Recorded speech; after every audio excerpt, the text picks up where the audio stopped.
Hello dear students, आज हम लोग क्या पढ़ेंगे? कॉम्बिनेशन ऑफ कैपेसिटर्स पढ़ेंगे। जो अपना इलेक्ट्रिक एंड पोटेंशियल कैपेसिटेंस चल रहा था उसको आगे थोड़ा सा और प्रोसीड करते हैं। ठीक है, एनर्जी स्टोर्ड, एनर्जी डेंसिटी के बारे में हम लोगों ने चर्चा कर लिया है, फोर्स के बारे में भी हम लोगों ने चर्चा कर लिया है। जब अगला जो लेक्चर है अपना क्या है, कॉम्बिनेशंस ऑफ कैपेसिटर्स के कॉम्बिनेशन। जैसे आप लोग क्या पढ़ते हैं, आप लोग रेसिस्टर्स में पढ़ते हैं कॉम्बिनेशन ऑफ रेसिस्टर्स, उसमें सीरीज और पैरेलल होता है। ठीक है, बहुत सारी चीज़ें होती हैं, वहाँ पे हम लोग कैसे हैंडल कर देते हैं। सेम चीज़ यहाँ पे भी है बच्चों। ठीक है, कोई डिफरेंस नहीं है, बस फॉर्मूले में अलग आ जाएगा क्योंकि यहाँ पे कॉन्सेप्ट ही कुछ अलग है। ठीक है, वहाँ पे रेसिस्टेंस में क्या आता था, सीरीज के केस में क्या आता था, रेसिस्टेंस में R1 + R2 + R3 आता था, बट यहाँ पे ऐसा नहीं है, जस्ट इसके अपोजिट होता है। ठीक है, कैसे होता है इसको देखेंगे। देखो, जैसे मान लो मैंने क्या किया, कैपेसिटर लगाया। ठीक है, कुछ ऐसा। ठीक है, तो इस कैपेसिटर्स को मैंने एक बैटरी से जोड़ा। इस कैपेसिटर्स को मैंने क्या दिया, जोड़ा, बैटरी से जोड़ा। तो पोटेंशियल देखो बच्चों V है। ठीक है, तो यहाँ पे इसको मैं इस वाली प्लेट की तरफ पोटेंशियल V जाने दूंगा और यहाँ पे 0 ले लूँगा, जस्ट अपने कन्वीनियंस के लिए। ठीक है, तो मैंने यहाँ पे जब पोटेंशियल V रखा तो यहाँ पे भी पोटेंशियल क्या होगा, V होगा, सबको पता है। यहाँ पे 0 है तो यहाँ पे सिंपल 0 है। ठीक है, जस्ट वेरिएबल को कम करने के लिए, ऐसी कोई जरूरत नहीं है। यहाँ पे V1 V2 मान सकते हैं और बाद में एक इक्वेशन और बना लेंगे, V = V1 + V2, बट फिलहाल वो हमको नहीं करना है। ठीक है, क्योंकि हमको वेरिएबल जितना कम से कम हो सकता है उतना करें, क्योंकि आगे बहुत सारी चीज़ें आएंगी। ठीक है, कॉम्बिनेशन ऑफ रेसिस्टर्स में आगे बहुत सारे दे देगा, पता ही नहीं चलता है कि वहाँ पे वो दिखेगा सीरीज में, बट होता है बाद में पैरेलल में। वो चीज़ें मैं आप लोगों को दिखाऊंगा। ठीक है, जैसे व्हीटस्टोन ब्रिज में बहुत सारे रेसिस्टर लगा देगा। ठीक है, तो कहीं बीच से हटाना पड़ता है। ठीक, वो सारी चीज़ें हम लोग सीखेंगे, धीरे धीरे सीखेंगे, बट पहले हम लोग बेसिक समझ लेते हैं, बेसिक का फंडा है क्या। तो आप लोग क्या करो, यहाँ पे चार्ज को डिस्ट्रीब्यूट तो कर ही सकते हैं एटलीस्ट। देखो, Q चार्ज यहाँ पे है, तो जस्ट इसके अपोजिट वाले प्लेट पे -Q चार्ज हो जाएगा। -Q है तो यहाँ पे +Q हो जाएगा, जस्ट इसके अपोजिट -Q हो गया, Q हो गया, फिर यहाँ पे -Q हो जाता है। तो आप लोग यहाँ पे क्या देख रहे होगे, आप लोग यहीं पे देख रहे होगे कि यहाँ पे जो चार्ज है कितना है, Q चार्ज है। ध्यान देना, नेट चार्ज नहीं होता कैपेसिटर में, बताया ना, जो पॉजिटिव प्लेट पे जो चार्ज होता है वही चार्ज को कंसीडर किया जाता है। Positive charge, positive charge, positive charge. ठीक है, अब नेट चार्ज का बात करें तो 0 तो होता ही है। देख लो, 0 होगा, Q - Q 0, Q - Q 0, Q - Q 0। But यहाँ पे नेट जो कैपेसिटर पे जो पोटेंशियल क्या बोलते हैं, चार्ज होगा बच्चों, क्या होगा, Q ही होगा, जो प्लेट पे, पॉजिटिव प्लेट पे जो चार्ज होता है। ठीक है, सबको पता है। अब देखो, ये जो होगा कनेक्शन, देखो बीच से टूट गया है, कनेक्शन टूट गया है। कनेक्शन यदि सेम होता कुछ ऐसा, यहाँ पे भी पोटेंशियल सेम होता है, यहाँ पे भी, मतलब सेम कनेक्शन, देखो हर एक पॉइंट में पोटेंशियल सेम होता है, बट यहाँ पे देख रहे हो कनेक्शन टूट गया है तो यहाँ पे पोटेंशियल हो गया अलग। मतलब यहाँ पे मान लेते हैं पोटेंशियल V1 है। आप लोग यहाँ पे एक बार एक काम करो, इस प्लेट पे ++ लगा दो ताकि चीज़ें आसान हो जाएंगी। अभी विजुलाइज करने में थोड़ा सा आसान होता है, लगता है कि क्या है, कैपेसिटर है, नहीं तो हम लोग एक ही में मर्ज कर देते हैं। ठीक है, इस कैपेसिटर पे पोटेंशियल कितना है, V1 है। इस कैपेसिटर पे पोटेंशियल देखो V2 हो गया यहाँ तक। ठीक है, इसी तरफ यहाँ से हम लोग जाएँ तो यहाँ पे क्या हो गया, V3 हो गया। ठीक है, मतलब पोटेंशियल यहाँ पे अलग अलग है, चार्ज यहाँ पे सेम डिस्ट्रीब्यूट हो रहा है। ठीक है, अब क्या बात आती है, बात यही आती है कि यहाँ पे जो नेट पोटेंशियल है बच्चों कितना है, V = V1 + V2 + V3 है। ठीक है, यदि n है तो आप लोग समझ सकते हैं n तक जाएगा। चलो ठीक है, यहाँ पे V1 = आप लोग पढ़ रखे हैं, क्या पढ़ रखे हैं, Q = C = Q/V, या फिर V = Q/C आप लोग पढ़ रखे हैं। V = Q/C पढ़ रखे हैं, तो आप लोग देखिए यहाँ पे V1 = क्या हो जाएगा बच्चों, Q/C1, capital Q। No doubt capacitor सारे क्या हैं, अलग अलग है, क्योंकि पोटेंशियल अलग अलग है। ठीक, उसीलिए कैपेसिटर अलग अलग है, या फिर ये बोलें कि कैपेसिटर अलग अलग होगा यहाँ पे। ठीक है, कैपेसिटर क्या होगा, अलग अलग होगा। ठीक, क्योंकि आप लोग चार्ज को देखकर मत कीजिए, क्योंकि मैंने बोला था कैपेसिटर जो होता है चार्ज पर डिपेंड नहीं करता, ज्योमेट्री पर डिपेंड करता है। ठीक है, डाइलेक्ट्रिक कांस्टेंट पर डिपेंड करता है। तो आप देख रहे हैं कि हो सकता है ज्योमेट्री अलग अलग हो, तो उसीलिए मैं बोल रहा हूँ कि यहाँ पे कैपेसिटर क्या है बच्चों, अलग अलग है, लेकिन चार्ज देखो सेम ही है, कोई दिक्कत नहीं है। C2 होगा, यहाँ पे V2 इज इक्वल टू क्या हो जाएगा बच्चों, V3 इज इक्वल टू क्या हो जाएगा, Q/C3 हो जाएगा। समझ में आता है। तो V इज इक्वल टू बात करें, नेट चार्ज तो Q ही है अपॉन C मतलब सारे का C, मतलब इसे हम लोग इक्विवेलेंट से हम लोग डिनोट कर सकते हैं, C equivalent is equal to V1 कितना है बच्चों, Q/C1, V2 कितना है, Q/C2 और V3 कितना है, Q/C3। ऐसे आप लोग n तक जा सकते हैं, ठीक है, कोई दिक्कत नहीं है, इतना आप लोग समझदार हैं। Q कैंसिल हो गया तो बोल सकते हैं कि 1/C इक्विवेलेंट जो होता है बच्चों कितना हो गया, 1/C1 plus 1/C2 plus 1/C3। ये किसके केस में बच्चों, सीरीज के केस में। आप लोग देख रहे हैं कि ये सीरीज में लगा हुआ है, ठीक है, सीरीज में लगा हुआ है, ठीक है। जब सीरीज में लगा रहता है तो 1/C1 plus 1/C2 plus 1/C3 होता है 1/C equivalent equal to. Clear है। लेकिन यही रेसिस्टेंस होता, रेसिस्टर होता तो सिंपल हम लोग क्या कर देते हैं, रेसिस्टर को जोड़ देते हैं, ठीक है, क्योंकि यहाँ पे डिराइव करने का फंडा कुछ अलग है और यहाँ पे डिराइव करने का फंडा कुछ अलग है, क्योंकि यहाँ पे मैंने देखो कैपेसिटेंस को अलग अलग रखा है, ठीक है।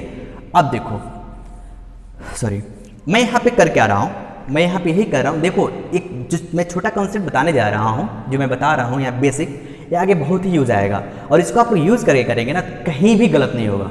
ध्यान देना, जब एग्जाम में क्वेश्चंस आते हैं इसके कॉम्बिनेशन ऑफ रेसिस्टर्स हो गए या फिर कॉम्बिनेशन ऑफ कैपेसिटर, देखो एक्सीडेंट कहाँ पे हो रहा है वो भी जानना बहुत इंपॉर्टेंट होता है, ठीक है। एग्जामिनेशन पॉइंट ऑफ व्यू से हमारा एक्सीडेंट कहाँ पे हो सकता है वो हम लोग को जानना जरूरी होता है।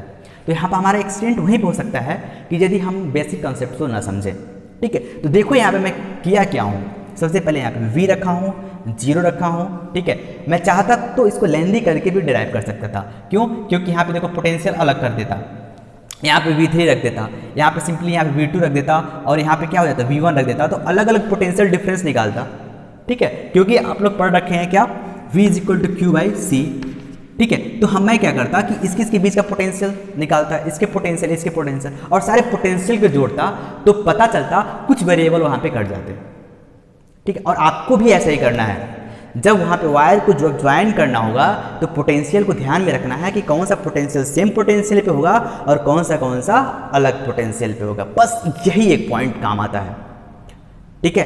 पहला पॉइंट काम यही आने वाला है, ट्रिक है बेसिकली कह सकते हैं कि हम लोग देखेंगे कि पोटेंशियल कहाँ पे अलग है कहाँ पे सेम है, पहला चीज़।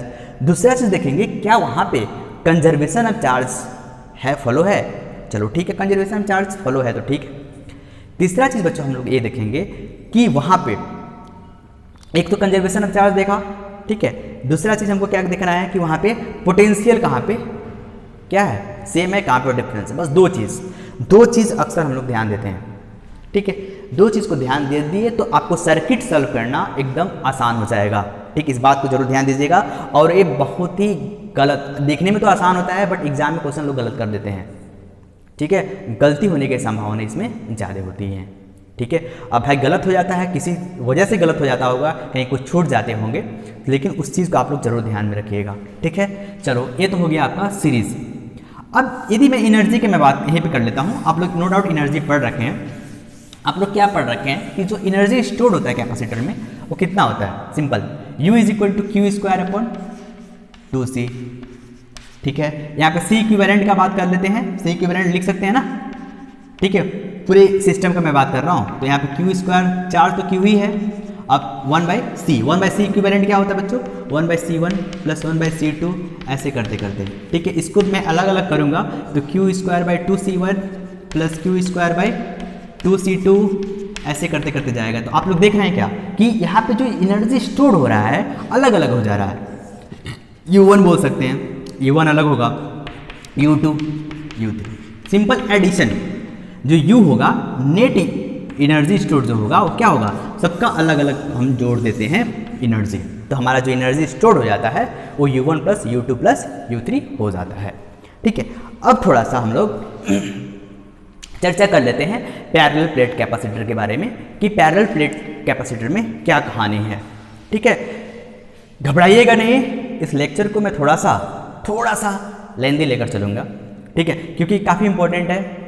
यदि मैं यहाँ पे सक्सेसफुल हो गया तो यहाँ से एक क्वेश्चन आना तय होता है, उसीलिए मैं थोड़ा सा इस पर टाइम दूंगा, ठीक है, पैसेंस रखिएगा, ठीक। और इसको सारे सर्किट को आप लोगों को सॉल्व करने के लिए भी सिखा दूंगा, ठीक है। चलिए, एक तो हो गया सीरीज़ का, अब दूसरा सीखते हैं पैरेलल कैपेसिटर का। पैरेलल कैपेसिटर में क्या होता है, ठीक है। देखो पैरेलल के केस में क्या, आज का लेक्चर थोड़ा सा छोटा होगा लेकिन पार्ट में इसको मैं डिवाइड करूंगा, ठीक है, क्योंकि वहाँ पे घास फस ना हो उसीलिए, ठीक है। चलो पैरेलल में क्या होगा, कुछ ऐसा होगा कि यहाँ पे हम क्या करेंगे, कुछ ऐसा, ठीक है, एक चीज़ यहाँ पे, एक ब्रांच यहाँ से, ठीक है, और इसको मैं क्या कर दूंगा, एक बैटरी से जोड़ दूंगा। ध्यान देना, एक कैपेसिटर है और यहाँ पे एक बैटरी से मैं जोड़ दूंगा। कहानी वही है, कोई दिक्कत वाली बात नहीं है। क्या करेंगे, पोटेंशियल V पोटेंशियल पे है, 0 पोटेंशियल पे है, तो ये भी क्या हो जाएगा, V पोटेंशियल। देखिए तार सब में सेम है ना, इसका मतलब सारे पोटेंशियल भी क्या होंगे, सेम होंगे। ये भी V पोटेंशियल पे होगा, ये भी V पोटेंशियल में तो है सही, और ये भी V पोटेंशियल पे तो है सही। तो ध्यान देना बच्चों, यहाँ पे क्या होगा कि पोटेंशियल सेम होंगे, ठीक है। अब देखो कैपेसिटर तो अलग अलग है, कोई दिक्कत नहीं है, C1 होगा, C2 होगा, C3 होगा। जब ऐसा है तो चार्ज डिस्ट्रीब्यूशन के बारे में चर्चा कर लेते हैं। तो यहाँ पे Q1 होगा मान लेते हैं, तो जैसे इसके अपोजिट वाला पे क्या हो जाएगा, -Q1 होगा। ये सब आप लोग पढ़ रखें, प्लस होगा तो यह माइनस होगा। सिमिलरली यहाँ पे Q2 होगा तो यहाँ पे -Q2 होगा, तो यहाँ पे क्या हो जाएगा, प्लस और यहाँ पे माइनस। सिमिलरली यहाँ पे Q3 होगा तो यहाँ पे -Q3 होगा, ठीक है। तो यहाँ पे क्या हो जाएगा, प्लस माइनस, ठीक है। तो आप लोग यहाँ पे क्या देख रहे हैं, आप लोग यही देख रहे हैं कि यहाँ पे नेट चार्ज कितना है बच्चों, Q1 है। तो यहाँ पे जो Q1 हो जाएगा वो कितना होगा, Q = C × V। C कितना है, C1 है। चलो लिख दिया C1 × V, क्योंकि पोटेंशियल यहाँ पे सेम है, यहाँ पे पोटेंशियल सेम है। यहाँ पे 0 पोटेंशियल तो ये भी 0 पोटेंशियल पे होगा, ये भी 0 पोटेंशियल पे हो रहा है। दिख रहा है ना, मैं तार को सेम रखा हूँ, ठीक है। अब देखो यहाँ पे Q2 कितना होगा, यहाँ पे यदि मैं Q2 की बात करूँ तो कितना होगा, C2 × V होगा, क्योंकि भाई कैपेसिटर तो अलग है। अब यहाँ पे Q3 = C3 × V। जब तक कैपेसिटर को सेम ना दे तब तक हम लोग सेम नहीं मानेंगे, ठीक है। Q1 = C1V, Q2 = C2V, Q3 = C3V। तो Q नेट देख लेते हैं, Q नेट कितना होगा, total charge on the capacitor Q1 + Q2 + Q3 होगा, नो डाउट। और Q = क्या होता है, CV होता है, C equivalent × V। Similarly Q1 = क्या है, वहाँ पे C1V है, प्लस C2V प्लस C3V। आप लोग क्या देख रहे हैं, V कैंसिल, मतलब C इक्विवेलेंट = क्या हो गया, C1 + C2 + C3 हो गया, ठीक है। तो आप लोग क्या देख रहे हैं कि पैरेलल के केस में सिंपल हम लोग क्या कर दे रहे हैं, कैपेसिटर को जोड़ दे रहे हैं, C1 + C2 + C3 कर दे रहे हैं। क्लियर है, चलो एक क्लियर है। तो यहाँ पे यदि हम एनर्जी का मैं बात करूँ तो क्या हो जाएगा बच्चों, एनर्जी का मैं बात करूँ तो सिंपल वही Q² / 2C करेंगे। जब Q² / 2C करेंगे, या फिर ऐसा करते हैं कि पोटेंशियल यहाँ पे अलग है, सेम है ना, तो एक दूसरा तरीका यूज़ करते हैं। चलो देखते हैं, इसको इरेज करूँ। जब पोटेंशियल एनर्जी का मैं बात करूँ तो क्या हो जाएगा, U = ½ CV² होती है, ठीक है। तो हाफ पोटेंशियल तो सेम ही है, C इक्विवेलेंट क्या होगा, C1 + C2 + C3, ऐसे कुछ होगा ना, C इक्विवेलेंट ही है। तो आप देख लो, ½ C1V² + ½ C2V², ऐसे करते मतलब सिंपल इसमें भी क्या हो जा रहा है, U1 U2 U3। इसमें भी हम लोग ऐसे डायरेक्टली नेट एनर्जी का मैं बात करूँ, यहाँ पे हम लोग डायरेक्टली स्टोर्ड एनर्जी जो है अपना, वो क्या हो जा रहा है, सिंपल ऐड कर दे रहे हैं कि इसका अलग होगा, इसका अलग होगा, इसका अलग होगा, तो इसका स्टोर्ड एनर्जी अलग होगा, इसका स्टोर्ड एनर्जी अलग होगा, इसका स्टोर्ड एनर्जी अलग होगा, और सबको मैंने ऐड कर दिया तो नेट एनर्जी आ गया, ठीक है।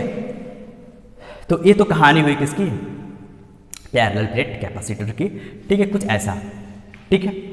अब मैं इसको इरेज करता हूँ और आप लोग को मैं क्या करूँगा, सिंपल बेसिक पे सवाल दे दूँगा, ठीक है।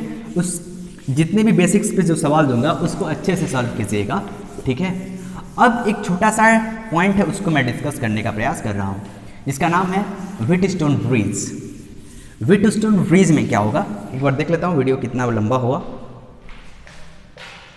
चलो टाइम कोई दिक्कत नहीं है, 5 मिनट का व्हीटस्टोन ब्रिज हम लोग देख लेते हैं, ठीक है। सॉरी, या फिर इसको मैं व्हीटस्टोन ब्रिज और कुछ न्यूमेरिकल्स। चलो इसको और आज के लिए इतना ही रहने देता हूँ, 15 मिनट का ही वीडियो रहेगा, ठीक है। जस्ट इसके बारे में आप लोग कॉन्सेप्ट सीख लीजिएगा और कुछ मैं सॉल्व करने के लिए क्वेश्चन दे दूंगा, वो इंपॉर्टेंट है फिलहाल, ठीक है। इसमें थ्योरी बहुत ही कम है, बस थोड़ा सा ट्रिक हम लोग समझ चुके हैं। एक पहला ट्रिक हम लोग क्या समझे कि पोटेंशियल जो सर्किट है, तार है, वो हम लोग अक्सर उस पर ध्यान दिया करेंगे कि तार कहाँ पे जुड़ा हुआ है, ठीक है, कहाँ पे कनेक्टेड है, वहाँ पे पोटेंशियल डिफरेंस पे हम लोग ध्यान रखेंगे कि पोटेंशियल डिफरेंस कहाँ पे क्या क्या चीज़ें हैं, ठीक है। दूसरा चीज़ हम लोग कंजर्वेशन ऑफ चार्ज पे ध्यान देंगे, ठीक है। अब इस चीज़ें सारी जगह ध्यान देंगे, बस एक जगह डिफरेंस क्रिएट होता है, वो जो डिफरेंस क्रिएट होगा वो होगा व्हीटस्टोन ब्रिज पे, ठीक है। उसको हम लोग देखेंगे, बहुत ही खूबसूरत कॉन्सेप्ट है, ठीक है। बहुत ही मतलब क्वेश्चन सॉल्व करने का बहुत ही आसान तरीका, बहुत ही आसान कर देता है वो, ठीक है। इवन हम लोग रेसिस्टर भी पढ़ेंगे, नो डाउट आप लोग के एग्ज़ाम से जो चीज़ें हट गई हैं, जैसे लोग बोलते हैं कि क्या रेसिस्टर हट गया, ऐसा कुछ हट गया, बट उसको हम लोग डिस्कस करेंगे, ठीक है, उसको हम लोग डिस्कस करेंगे। क्यों? क्योंकि जब तक वो सब चीज़ें समझ में नहीं आएंगी ना करंट इलेक्ट्रिसिटी में, तब तक कुछ चीज़ें आगे की हैं, जैसे मान लो व्हीटस्टोन ब्रिज तो नहीं हटा, ठीक है, तो वहाँ पे हम लोग का यूज़ इसका आएगा, ठीक है। कहीं करंट निकालने के लिए दे दिया तो वहाँ पे हमारा यूज़ आएगा, ठीक है, लेकिन हम लोग उसको हैंडल करेंगे, कुछ चीज़ें ही हटाएंगे, जैसे कलर कोड हो गया, इसका कोई यूज़ नहीं होता है तो इसको हम लोग हटा ही देंगे फिलहाल।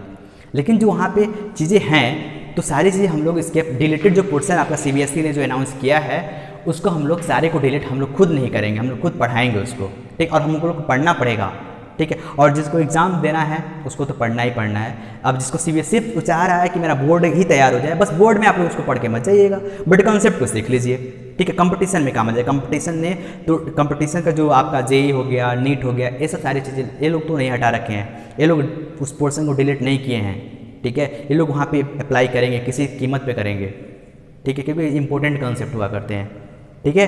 चलिए आज के लिए इतना है, thanks for today and all the best for tomorrow, enjoy your life.